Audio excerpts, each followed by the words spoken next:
The Lamplighter's Account by Ambient Occlusions.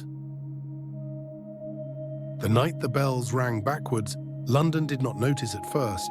It was a thin, clever rain, just enough to persuade the gas lamps to flicker and the cobblestones to whisper beneath hurried boots.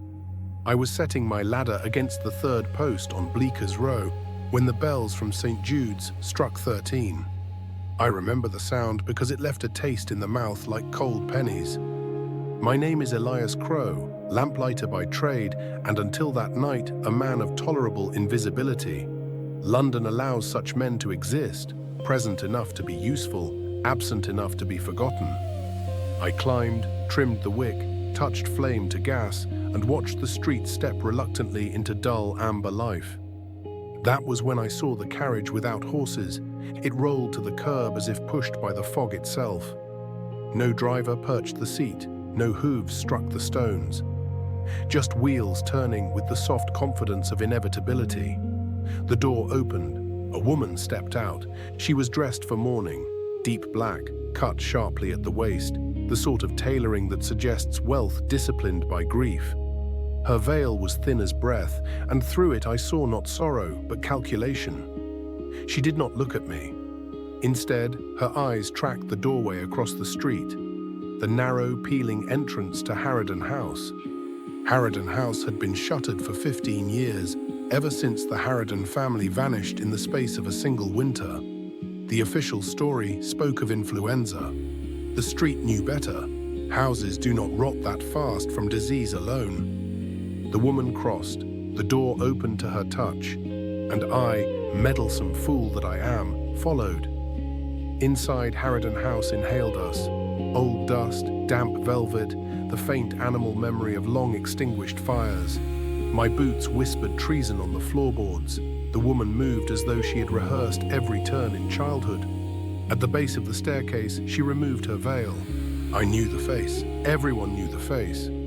Eleanor Harraden, I breathed before I could stop myself. The last Harraden daughter, officially buried, unofficially everywhere and nowhere at once. She smiled at my reflection in a tarnished mirror. "You have followed me very faithfully, Mr. Crow." My heart made a traitor's leap. "You know me?" "I know everyone," she said gently. "That is the burden of the dead." She ascended. Against my better judgment, which has rarely enjoyed sovereign authority, I followed again. At the top of the stairs, she opened the nursery door. Inside lay not a child's room, but a study laid out with exquisite order. Ledgers, letters bundled in silk ribbon, newspaper clippings pinned like wounded insects to the wall. At the center stood a writing table, and upon it a single knife, bright as a verdict. "This," Eleanor said, "is London's conscience. I am simply its secretary." She explained. Over years of invisibility, she had learned the hidden machinery of the city, which charities laundered blood into virtue, which aldermen sold hunger by the barrel, which deaths were mislabeled so profits might sleep. Harraden House had not been abandoned. It had been repurposed. "My family did not die of illness," she said.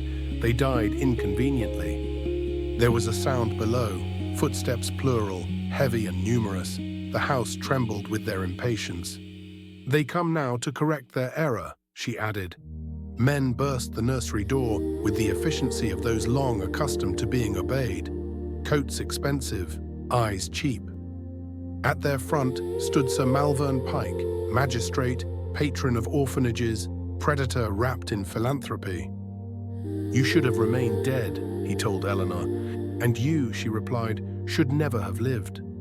The men lunged. What happened next is poorly described by brave language. The room burned with motion. One man fell to the knife, another went backwards through glass. I did little that could be called heroic. I tripped. I struck blindly. I survived. When it was done, the floor was crowded with moral corrections. Sir Malvern staggered, leaking his last secrets onto the boards. "It was your father," he rasped. "He built the ledger. We merely followed his arithmetic." Eleanor went very still. "My father was murdered for trying to expose you," she said. Sir Malvern laughed until the function of breath escaped him. "No, my dear. He was murdered for charging too much. He died on the punchline. The authorities arrived late, as authorities often do when truth has outpaced their boots. The house was seized. The ledgers vanished into evidence vaults with the appetite of archives. Eleanor vanished into the city that had taught her. They questioned me as witness. They commended my civic spirit. They suggested I keep to my lamps. For a time, London pretended the affair had been an isolated moral spasm. Donations flowed, reputations were polished. Sir Malvern gained a statue. Then, over the following months, the quiet collapse began. Banks failed without scandal, titles passed without heirs and without explanation. Entire boards resigned on the same morning with the same pale expression, as though they had all glimpsed the same ghost and found it uncomfortably literate.